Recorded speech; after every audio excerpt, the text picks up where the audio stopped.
زکوئی کون تھی؟ وہ مراکش کی ایک رقاصہ تھی، کسی کو بھی معلوم نہیں کہ اس کا مذہب کیا تھا۔ وہ مسلمان نہیں تھی، عیسائی بھی نہیں تھی، جیسا کہ کہا جا چکا ہے کہ علی بن سفیان صلاح الدین ایوبی کی انٹیلی جنس یعنی جاسوسی اور سراغ رسانی کا سربراہ تھا۔ اسے دوسروں کے راز معلوم کرنے کے لیے کئی ڈھنگ اختیار کرنے پڑتے تھے۔ صلاح الدین ایوبی اسے اپنے ساتھ مصر لایا تھا۔ یہاں آ کر معلوم ہوا کہ سوڈانی فوج کا سالار ناجی سازشی اور شیطان ہے۔ اس کے اندرون خانہ حالات معلوم کرنے کے لیے علی بن سفیان نے جاسوسوں کا جال بچھا دیا تھا۔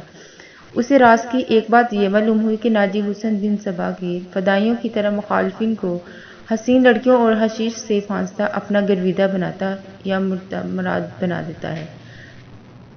علی بن سفیان نے تلاش بسیار کے بعد کسی کی وساطت سے زکوئی کو مراکش سے حاصل کیا اور خود بردہ فروش کا روپ دھار کر اسے ناجی کے ہاتھ بھیج دیا۔ اس لڑکی میں ایسا جادو تھا کہ ناجی سے صلاح الدین ایوبی کو پھانسنے کے لیے استعمال کرنا چاہتا تھا، مگر خود ہی اس لڑکی کے دام میں پھنس گیا۔ پھنسا بھی ایسا کہ اس کے سامنے وہ اپنے نائب سالار کے ساتھ راز کی باتیں کرتا رہا۔ اس نے زکوئی کو جشن کی رات صلاح الدین ایوبی کے خیمے میں بھیج دیا اور اپنی اس فتح پر بے حد مسرور تھا کہ صلاح الدین ایوبی کا اس نے بت توڑ دیا ہے۔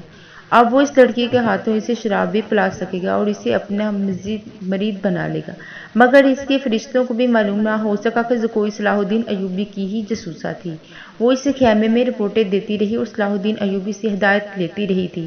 اس کے خیمے سے نکل کر زکوئی دوسری طرف چلی گئی تھی، جہاں اسے منہ سر لپیٹے ایک آدمی ملا تھا۔ وہ آدمی علی بن سفیان تھا جس نے اسے کچھ اور ہدایت دی تھی۔ اس کے بعد زکوئی ناجی کے گھر سے باہر نہ نکل سکی، اس لیے وہ علی بن سفیان کو کوئی رپورٹ نہ دے سکی۔ آخر اسے موقع مل گیا اور وہ ایسی خبر لے کر وہاں سے نکلی جو خدا کے سوا کسی اور کو معلوم نہ تھی۔ یہ زکوئی کی بد نصیبی تھی کہ حرم میں اس کے خلاف اس کے لیے سازشیں ہو رہی تھی کہ اس نے ناجی پر قبضہ کر لیا ہے۔ یہ سازش کامیاب ہو گئی اور زکوئی کو قتل ہو گئی، لیکن وہ اطلاع پہنچانے تک زندہ رہی۔ بڑھنے کے کچھ عرصہ بعد وہ معاوضہ جو علی بن سفیان نے اس کے ساتھ طے کیا تھا، صلاح الدین ایوبی کی طرف سے انعام، وہ رقم جو علی بن سفیان نے ناجی سے بردہ فروش کے بیس میں زکوئی کی قیمت کے طور پر وصول کی تھی، مراکش میں زکوئی کے معذور والدین کو ادا کر دی گئی۔ موت کی اس رات کے ستارے ٹوٹ گئے اور صبح طلوع ہوئی تو علی بن سفیان 8 سواروں کے ساتھ انتہائی تیز رفتاری سے شمال مشرق کی طرف جا رہا تھا۔ آبادیاں دور پیچھے چھوڑ گیا۔ اسے معلوم تھا کہ فرینک کے ہیڈ کوارٹر تک پہنچنے کا راستہ کون سا ہے۔ رات انہوں نے گھوڑوں کو تھوڑی دیر آرام دیا۔ یہ عربی گھوڑے تھکے ہوئے تھے، تازہ دم ہونے لگے۔ دور افق پر کھجور کے ایک درخت میں علی کو 2 گھوڑے نظر آتے۔ اس نے اپنی پارٹی کو راستہ بدلنے اور اوٹ میں ہونے کے لیے ٹیلوں کے ساتھ ساتھ ہو جانے کو کہا۔ وہ صحرا کا راستران تھا، بھٹکنے کا اندیشہ نہ تھا۔ اس نے رفتار تیز کر دی۔ اگلے 2 سواروں اور اس کی پارٹی میں کم و بیش 4 میل کا فاصلہ تھا۔ یہ فاصلہ طے ہو گیا مگر گھوڑے تھک گئے اور وہ جب کھجوروں کے درختوں تک پہنچے تو 2 سوار کوئی 2 میل دور مٹی کی ایک پہاڑی کے ساتھ ساتھ جا رہے تھے۔ ان کے گھوڑے بھی شاید تھک گئے تھے۔ دونوں سوار اترے اور نظروں سے اوجھل ہو گئے۔ وہ پہاڑی کی اوٹ میں بیٹھ گئے۔ علی بن سفیان نے کہا اور راستہ بدل دیا۔ فاصلہ کم ہوتا گیا۔ جب فاصلہ چند سو گز رہ گیا تو دونوں سوار اوٹ سے سامنے آئے۔ انہوں نے گھوڑوں کے سر پر دوڑنے کا شور سن لیا تھا۔ وہ دوڑ کر غائب ہو گئے۔ علی بن سفیان نے گھوڑے کو ایڑ لگائی۔ تھکے ہوئے گھوڑے نے وفاداری کا ثبوت دیا اور تیز رفتار کر دی۔ باقی گھوڑے بھی تیز ہو گئے۔ پہاڑی کے اندر گئے تو دونوں سوار وہاں سے جا چکے تھے مگر دور نہیں گئے تھے۔ وہ شاید گھبرا بھی گئے تھے۔ آگے ریتلی چٹانیں تھیں، انہیں راستہ نہیں مل رہا تھا، کبھی دائیں کبھی بائیں۔ علی بن سفیان نے اپنے گھوڑے ایک صف میں پھیلا دیے اور بھاگنے والوں سے 100 گز دور جا پہنچا۔ ایک تیر انداز نے دوڑتے گھوڑے سے تیر چلایا جو ایک گھوڑے کی اگلی ٹانگ میں لگا۔ گھوڑا بے قابو ہو گیا۔ تھوڑی سی دیر میں بھاگ دوڑ کے بعد وہ دونوں گھیرے میں آ گئے۔ انہوں نے ہتھیار ڈال دیے۔ انہوں نے جھوٹ بولا، اپنے آپ کو تاجر کہا، لیکن تلاشی لی تو پیغام مل گیا جو ناجی نے انہیں دیا تھا۔ دونوں کو حراست میں لے لیا گیا۔ گھوڑوں کو آرام کا وقت دیا گیا اور یہ پارٹی واپس ہوئی۔ صلاح الدین ایوبی بے تابی سے انتظار کر رہا تھا۔ دن گزر گیا، رات بھی گزر جا رہی تھی۔ آدھی رات گزر گئی۔ ایوبی لیٹ گیا اور اس کی آنکھ لگ گئی۔ سحر کے وقت دروازے پر ہلکی سی دستک سے اس کی آنکھ کھل گئی۔ دوڑ کر دروازہ کھولا۔ علی بن سفیان کھڑا تھا۔ اس کے پیچھے اس کے 8 سوار اور 2 قیدی کھڑے تھے۔ علی اور قیدیوں کو صلاح الدین ایوبی نے سونے کے کمرے میں ہی بلایا اور علی سے ناجی کا پیغام لے کر پڑھنے لگا۔ پہلے تو اس کے چہرے کا رنگ پیلا پڑ گیا، پھر جیسے ہی یک لخت خون جوش مار کر اس کے چہرے اور آنکھوں میں چر گیا ہو۔ ناجی کا پیغام خاصا طویل تھا۔ اس نے صلیبیوں کے ایک بادشاہ فرینک کو لکھا تھا کہ وہ فلاں دن اور فلاں وقت یونانیوں، رومیوں اور دیگر صلیبیوں کی بحریہ سے بحر روم کی طرف سے مصر میں فوجیں اتار کر حملہ کر دے۔ حملے کی اطلاع ملتے ہی 50,000 سوڈانی فوج امیر مصر کے خلاف بغاوت کرے گی۔ مصر کی نئی فوج حملے اور بغاوت کا بیک وقت مقابلہ کرنے کے قابل نہیں۔ اس کے عوض ناجی نے تمام تر مصر یا مصر کے بڑے حصے کی حکمرانی کی شرط پیش کی ہے۔ صلاح الدین ایوبی نے پیغام لے جانے والے دونوں سواروں کو تہ خانے کی قید میں ڈال دیا اور اسی وقت اپنی نئی فوج کا دستہ بھیج کر ناجی اور اس کے 3 نابین کو ان کے مکانوں میں نظر بند کر کے پہرا لگا دیا۔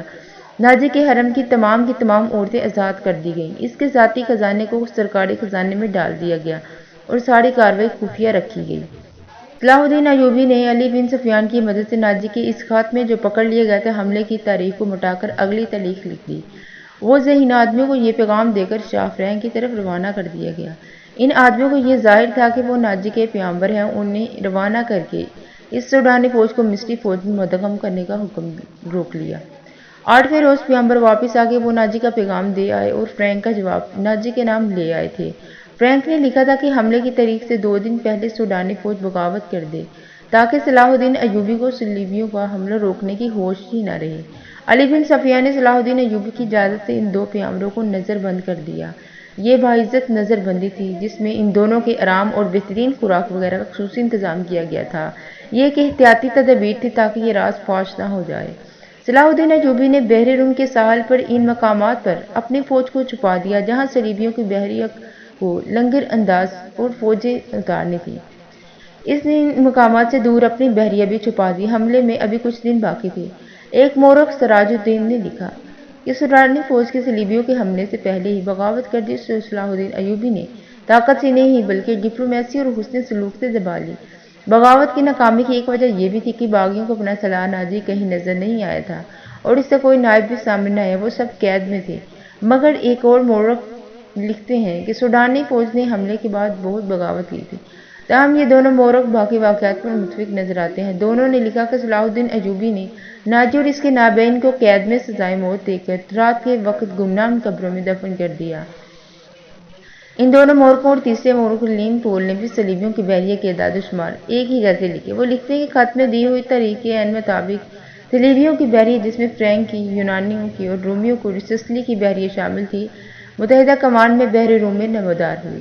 مورخوں کے اعداد و شمار کے مطابق جنگی جہازوں کی تعداد 150 تھی۔ اس کے علاوہ 12 جنگی جہاز بہت بڑے تھے۔ ان میں مصر میں اتارنے کے لیے فوج تھی۔ اس فوج کا صلیبی کمانڈر ایملر تھا۔ جن بادبانی کشتیوں میں رسد تھی ان کی تعداد بھی صحیح اندازہ نہیں کیا جا سکتا۔